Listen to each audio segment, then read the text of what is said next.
अस्सलाम वालेकुम स्टूडेंट्स। हमने सॉलिड पोर्शन स्टार्ट किया हुआ है। सॉलिड पोर्शन में हमने आयोनिक सॉलिड्स को जो है स्टार्ट किया था, उसकी हमने एग्जांपल भी एक्सप्लेन कर ली, उसकी प्रॉपर्टीज़ भी हो चुकी हैं। और नेक्स्ट हमारा जो पोर्शन था वो था कोवलेंट सॉलिड्स। कोवलेंट सॉलिड्स में उनकी प्रॉपर्टीज़ को हमने डिस्कस कर लिया था। और आज का हमारा टॉपिक है स्ट्रक्चर ऑफ डायमंड। डायमंड के स्ट्रक्चर को यहाँ पे एक्सप्लेन करेंगे कि डायमंड के स्ट्रक्चर के अंदर भी सेम वही प्रॉपर्टीज़ होती हैं जो कोवलेंट सॉलिड्स के अंदर पाई जाती हैं। कोवलेंट सॉलिड्स बेसिकली क्या होते हैं, किस तरह से बनते हैं? कोवलेंट बॉन्ड से बनते हैं। कोवलेंट बॉन्ड्स एटम से होते हैं, अपने अपने इलेक्ट्रॉन्स को शेयर करते हैं, उनकी शेयरिंग से जो बॉन्ड्स बनते हैं उनको कोवलेंट बॉन्ड कहा जाता है। ठीक है ना। तो डायमंड का जो स्ट्रक्चर, इसमें भी सारी जितने भी एटम्स हैं, सिर्फ एक ही तरह के एटम्स होते हैं जो कि कार्बन एटम है। ये अपने अपने इलेक्ट्रॉन्स को एक दूसरे के साथ शेयर करते जाते हैं और एक लेंथी स्ट्रक्चर बन जाता है। ठीक है ना। और in diamond structure of diamond को, डायमंड से रिलेटेड जितने भी कंपाउंड्स होते हैं, स्ट्रक्चर्स होते हैं, इनको हम, और डायमंड से रिलेटेड एक बात और मैंने बताई थी कि डायमंड को हम कंपाउंड नहीं कह सकते, सॉरी मैंने कंपाउंड कह दिया, इसको हम बोलते हैं मॉलिक्यूल। एक ह्यूज मॉलिक्यूल कहा जाता है, लार्ज मॉलिक्यूल है, मैक्रो मॉलिक्यूल्स कहा जाता है इनको। ये बहुत बड़ा मॉलिक्यूल होता है। कंपाउंड उस वक्त कहा जाता है किसी भी सब्सटेंस को जिनमें डिफरेंट टाइप्स ऑफ एटम्स हों, जैसे कि NaCl, different types of atom हैं, सोडियम और है, NaCl और है। ठीक है ना। तो इसको हम कंपाउंड बोलेंगे। तो इसको हम कंपाउंड नहीं बोलेंगे क्योंकि इसमें सारे के सारे कार्बन एटम्स मौजूद होते हैं। स्ट्रक्चर ऑफ डायमंड में सबसे पहले allotropic form of carbon. First of all इसके अंदर बेसिक चीज़ क्या है जो डायमंड के स्ट्रक्चर को बना रही है? सारे कार्बन एटम्स हैं। कार्बन एटम आपस में इस तरह से अरेंज होते जाते हैं और हमारे पास एक लेंथी स्ट्रक्चर बनता है जिसको डायमंड कहा जाता है। अब इसमें कार्बन एटम्स जो हैं, सबसे पहले कार्बन एटम की प्रॉपर्टीज़ को डिस्कस करेंगे, फिर इसी को देखेंगे कि कार्बन एटम्स की अटैचमेंट किस तरह से होती है और किस तरह से हमारे पास एक ह्यूज स्ट्रक्चर बनता है। कार्बन जो है डिफरेंट फॉर्म्स में मिलती है। जो सबसे बेसिक जिनको हम स्टडी करते हैं, जो सबसे ज़्यादा इंपॉर्टेंट हैं, केमिस्ट्री के अंदर स्टडी किए जाते हैं, जिनमें एक डायमंड है और दूसरा ग्रेफाइट है। Diamond is the allotropic form of carbon. तो कार्बन जो है, आपको अगर ग्रेफाइट का स्ट्रक्चर स्टडी करें उसके अंदर भी सारे कार्बन एटम्स होते हैं। अगर आप जो है इसी तरह डायमंड का स्ट्रक्चर को स्टडी करते हैं, इसके अंदर भी सारे के सारे कार्बन एटम्स होते हैं। तो डायमंड क्या है? Diamond is one of the allotropic form of carbon. Allotropic form carbon की जितनी भी हैं, एलोट्रॉपी आपने एक टर्म पढ़ी होगी, एलोट्रॉपी। एलोट्रॉपी का मतलब होता है कि एक ही एलिमेंट का डिफरेंट फॉर्म्स में पाया जाना। ठीक है ना।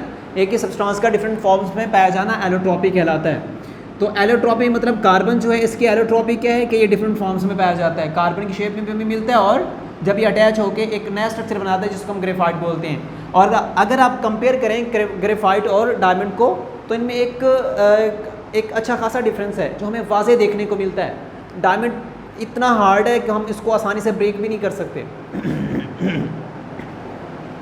सॉरी। और दूसरा अगर ग्रेफाइट को देखें तो ग्रेफाइट इतना ज़्यादा जो है सॉफ्ट है कि हम उसको अपने रजिस्टर के ऊपर बड़ी आसानी से उससे लिख सकते हैं। जैसे कि लेड पेंसिल्स होती है ना, ये ग्रेफाइट की बनी होती हैं। तो दोनों के अंदर कार्बन एटम्स हैं, उसमें भी सारे कार्बन एटम्स हैं, इसके अंदर भी सारे के सारे कार्बन एटम्स हैं। तो इनमें थोड़ा सा डिफरेंस होता है इनके अंदर। मतलब इनमें कंपैरिजन अगर करें तो बेसिक चीज़ क्या आ जाती है? दोनों में कार्बन एटम आ जाते हैं। तो diamond is the one of the allotropic form of carbon. दूसरा पॉइंट क्या आ जाता है इसमें?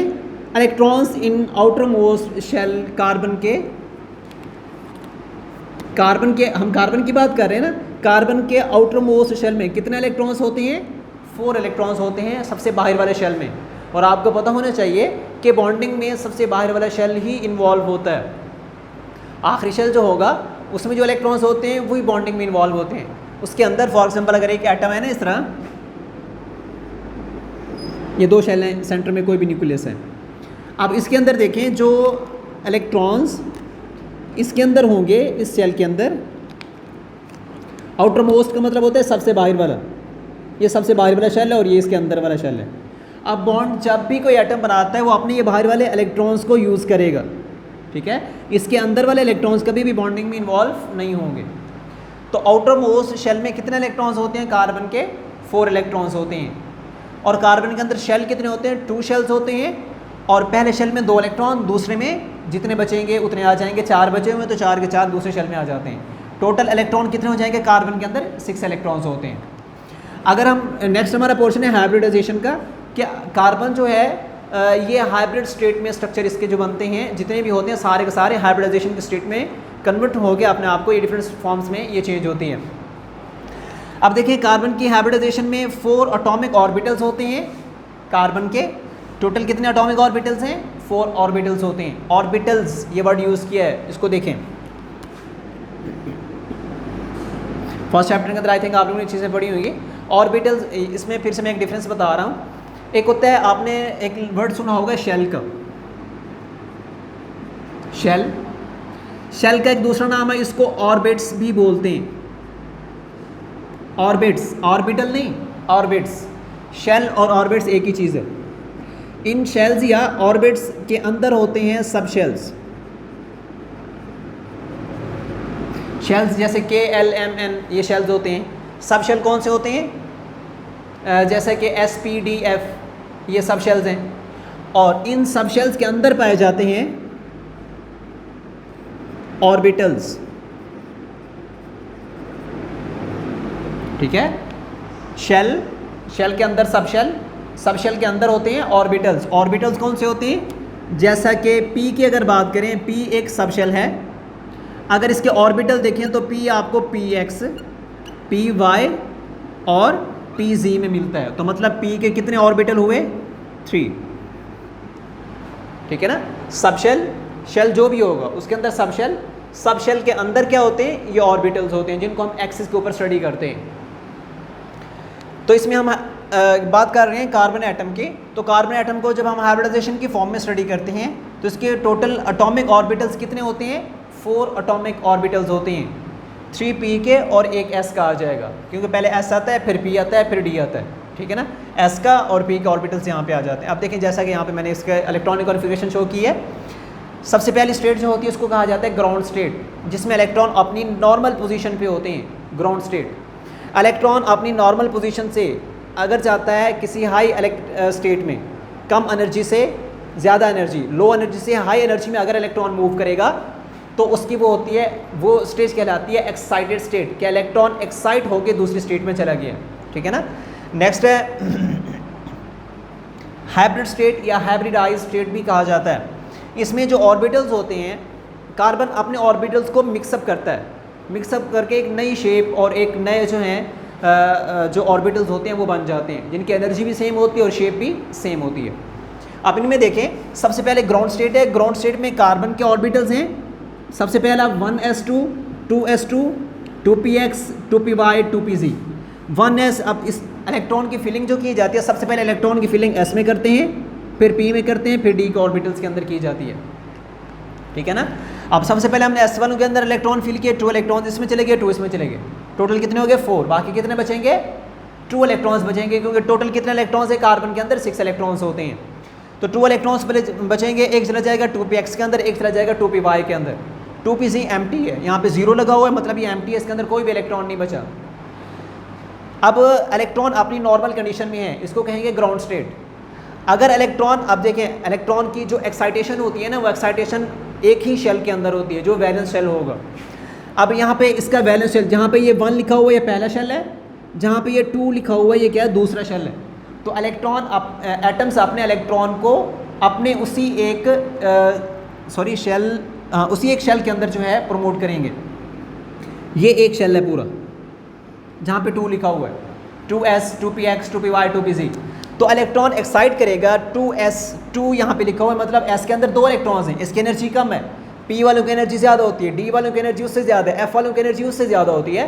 तो इलेक्ट्रॉन एनर्जी लेके, ये इलेक्ट्रॉन एक्साइट हो जाता है, s वाला इलेक्ट्रॉन एक्साइट होकर एम्प्टी ऑर्बिटल में चला जाएगा, जो कि 2pz है। ठीक है। तो जब इलेक्ट्रॉन 2s को लीव करके 2pz में जाएगा तो इस स्टेज को कहा जाता है एक्साइटेड स्टेट, क्योंकि बॉन्डिंग में कौन से इलेक्ट्रॉन इन्वॉल्व होते हैं? वैलेंस इलेक्ट्रॉन, जो वैलेंस शेल में हूँ, जो सबसे बाहर वाले शेल में हूँ।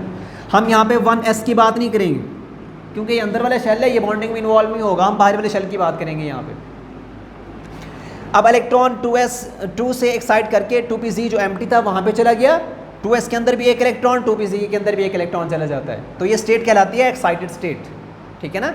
अब उसके बाद नेक्स्ट जो स्टेज होती है उसको कहा जाता है हाइब्रिडाइज स्टेट। तो हाइब्रिड स्टेट जो है इसमें भी आपने वो ऑर्बिटल्स मिक्सअप करने हैं जो बॉन्डिंग में इन्वॉल्व हो रहे हो, ठीक है। इसमें डायमंड के अंदर किस तरह होता है कि इसमें आखिरी शेल में जो ऑर्बिटल्स हैं एस है, पी एक्स है, P Y and P Z, ये आपस में सारे मिक्सअप हो जाते हैं। जब ये सारे मिक्सअप होते हैं तो हमारे पास एक नई शेप, एक नए जो है एनर्जी के लिहाज से हमारे पास ये ऑर्बिटल्स बनेंगे जिनकी ज्योमेट्री भी सेम होगी और जिनकी शेप भी सेम होगी। अब आपके पास ये एस कितने हैं, एक, ठीक है, और पी वाले कितने हैं, 1 2 3, तो पी वाले 3 हैं और एस वाला 1 है। जब ये मिक्सअप होंगे तो कितने बनेंगे, टोटल 4 हैं, तो 4 न्यू ऑर्बिटल्स बनेंगे। कौन से हो सकते हैं, एक एस और पी 3 है ना, तो हम इसको इकट्ठा कर किस तरह लिखेंगे, एस पी 3, एक एस का और पी के 3 ऑर्बिटल्स मिक्सअप हुए और मिक्सअप होने से हमारे पास 4 ऑर्बिटल्स बन के जो कि sp3 sp3 sp3 sp3 की फॉर्म में आप लोग लिखेंगे इनको, ठीक है ना। और इन ऑर्बिटल्स को कहा जाता है हाइब्रिड ऑर्बिटल्स। और ये जो हाइब्रिड ऑर्बिटल्स होते हैं ये क्या होते हैं, बॉन्ड फॉर्मिंग में इन्वॉल्व होते हैं, ये बॉन्ड फॉर्मेशन में इन्वॉल्व होंगे। अब ये जितने भी हाइब्रिड ऑर्बिटल्स हैं, hybrid orbital is directly proportional to the number of sigma bonds. जितने भी हाइब्रिड ऑर्बिटल्स होते हैं वो सिग्मा बॉन्ड्स बनाते हैं। मतलब इस फॉर्म में जब कार्बन के 4 हाइब्रिड ऑर्बिटल बने हैं तो कार्बन के सिग्मा बॉन्ड भी कितने बनेंगे, 4 ही बनेंगे हमेशा। तो नेक्स्ट हमारे पास आ जाती है उसकी ज्योमेट्री। जब हम कार्बन की डायमंड की ज्योमेट्री को स्टडी करते हैं, डायमंड की जो ज्योमेट्री होती है वो कौन सी होती है, शेप तो होती है उसकी क्यूबिक होती है। जब हम ज्योमेट्री को स्टडी करेंगे वो टेट्राहेड्रल ज्योमेट्री होती है इनकी। अब इसमें देखें कार्बन हमने कहा कितने हैं, sp3 कितने ऑर्बिटल्स बने हैं यहाँ पे, 4 sp3 ऑर्बिटल बने। अब ये ऑर्बिटल जो 4 sp3 ऑर्बिटल हैं ये मिक्सअप होके बने हैं ना, जो मिक्सिंग से बने हैं हमारे पास, उन ऑर्बिटल्स को कहा जाता है हाइब्रिड ऑर्बिटल्स। अब ये कहाँ कहाँ पे होते हैं, ये अपने आप को डायरेक्ट करते हैं in different planes, directed in different planes, different directions में अपने आप को जो है अरेंज करेंगे। तो कौन कौन से sp3 की फॉर्म में अपने आप को अरेंज करेंगे, जैसा कि स्ट्रक्चर के अंदर देखें कार्बन है, कार्बन का एक ऑर्बिटल ये वाला है, एक ये वाला, एक ये वाला, एक ये वाला। तो ये भी कौन है, sp3 है, ये वाला भी sp3 है, ये वाला भी sp3 और ये वाला भी sp3। तो कितने sp3 थे, 4 थे, तो 4 इस तरह से अरेंज हो जाते हैं, ठीक है ना। अब इसकी शेप कौन सी होती है, टेट्राहेड्रल। टेट्रा का मतलब 4 होता है और हेड्रल हेड्रॉन से कॉर्नर से रिलेटेड है। तो इसके कितने कॉर्नर्स हैं, 1 2 3 4। तो शेप कौन सी है इसकी, जो इसकी ज्योमेट्री है वो टेट्राहेड्रल ज्योमेट्री होती है। अब नेक्स्ट आपकी हेडिंग बनेगी यहाँ पे 3 डायमेंशनल स्ट्रक्चर। जिनका स्ट्रक्चर होता है वो 3 डायमेंशन में होता है। क्यों, क्योंकि ये क्रिस्टलाइन सॉलिड्स हैं और क्रिस्टलाइन सॉलिड्स क्या होते हैं, अपने आप को वो 3 डायमेंशनल फॉर्म में अरेंज करेंगे, एक्स एक्सिस, वाई एक्सिस और जी एक्सिस की फॉर्म में। और ये जो 3 डायमेंशनल स्ट्रक्चर होते हैं इनका जो यूनिट सेल होता है, यूनिट सेल में जो कार्बन कार्बन बॉन्ड बनता है, अब देखें जैसा कि ये आपके पास स्ट्रक्चर बना हुआ है ना, अगर इसको इस तरह से देखें, यहाँ पे ये कार्बन, इधर भी कार्बन, इधर भी कार्बन, इधर भी कार्बन है, और आगे ये किसी और कार्बन के साथ इस तरह से अटैच होगा, इस तरह से अटैच होते जाएंगे और आपके पास शेप बनेगी डायमंड की।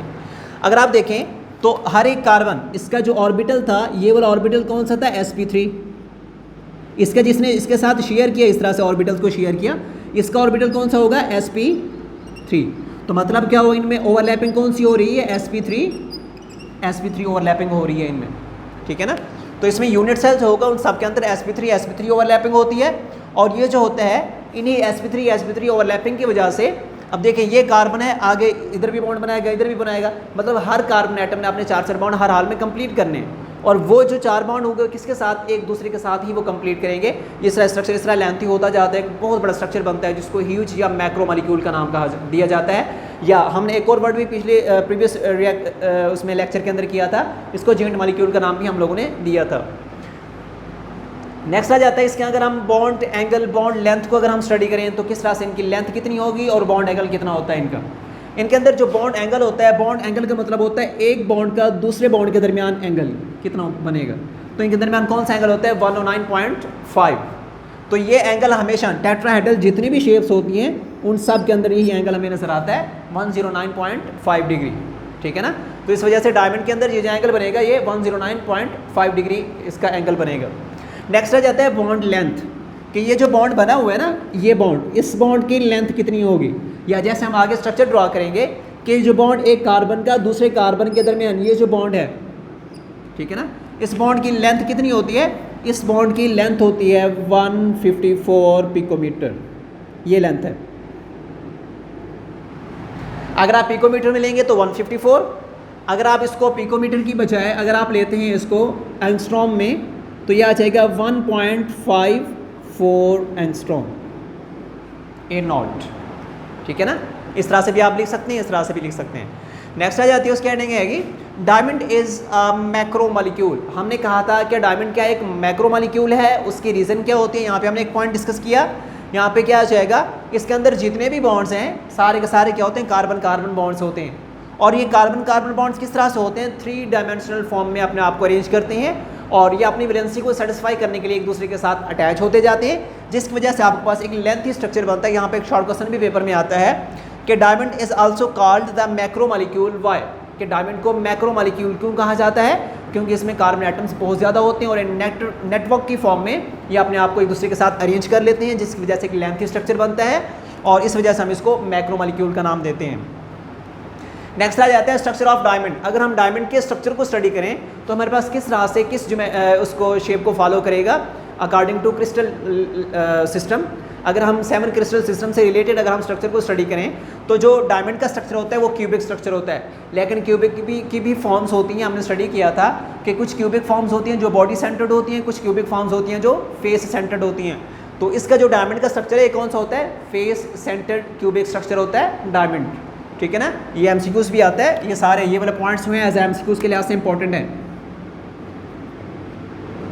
ये वाले एमसीक्यूज, ये पॉइंट्स और ये पॉइंट्स ये एमसीक्यूज हैं और ये भी आपके पास एमसीक्यूज में पूछा जा सकता है, ठीक है। ये भी एमसीक्यूज में आ सकता है कि what is the structure of diamond, कि डायमंड का स्ट्रक्चर कौन सा होगा, क्या हो सकता है।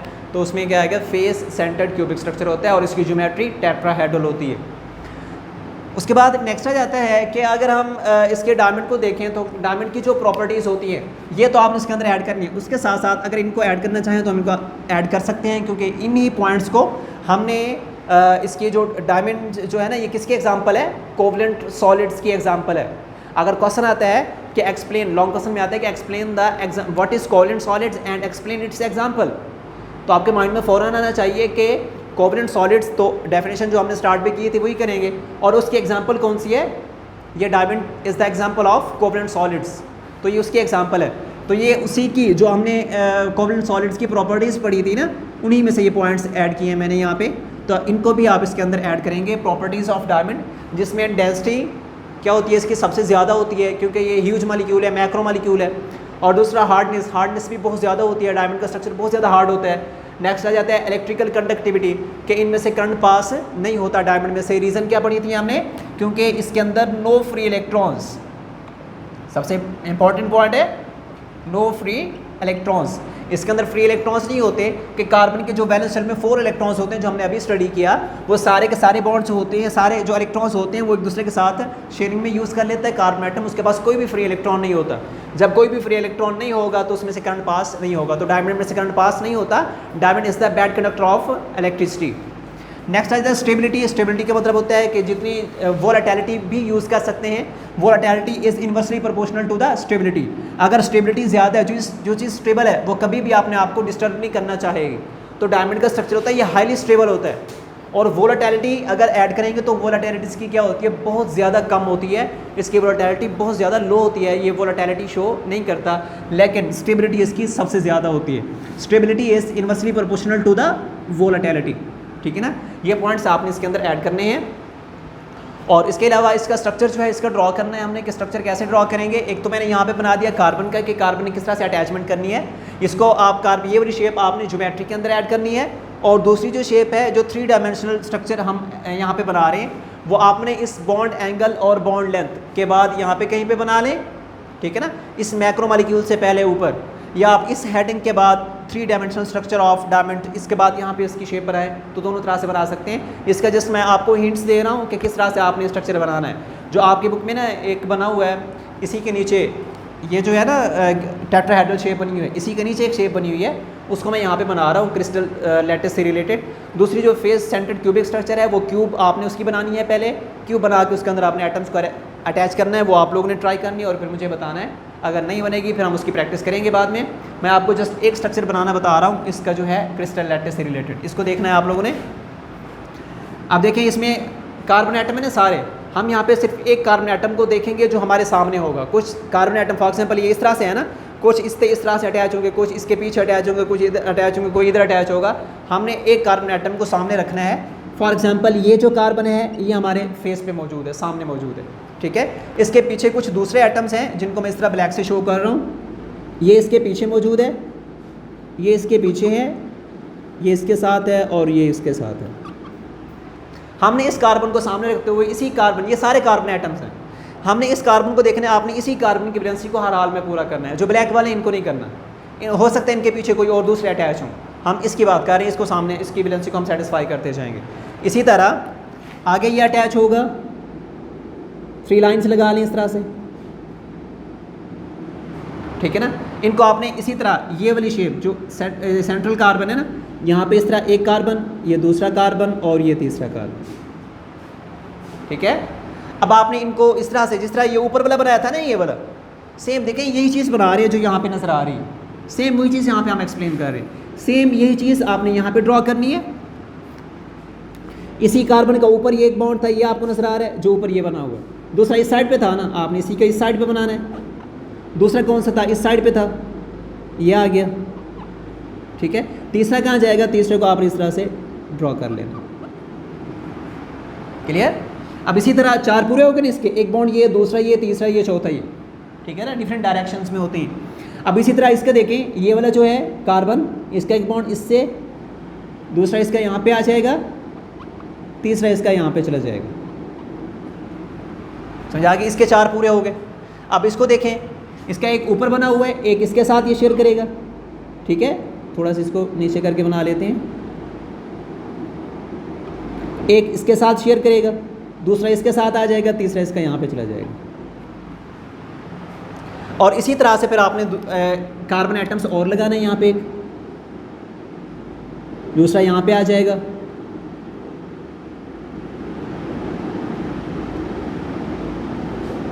तीसरा आ जाएगा यहाँ पे, ठीक है। इसी तरह यहाँ पे भी आ जाएगा एक। इस तरह से फिर आपने इनको इसी हिसाब से, जैसा कि इस तरह किया था ना, सेम इसी हिसाब से इनको आपस में अरेंज करेंगे। एक चेन और बनानी है यहाँ पे फिर छोड़ देना है, ठीक है। ये शेप इस तरह से बनाएंगे। नेक्स्ट जो होगी क्यूबिक शेप जो है वो आप लोगों ने ट्राई करनी है। जिस तरह क्यूब्स के हमने लॉट ऑफ स्ट्रक्चर्स बनाए हैं उसी हिसाब से उसको बनाना है। अगर उसमें कोई कन्फ्यूजन होगी फिर उसको हम डिस्कस करेंगे बाद में।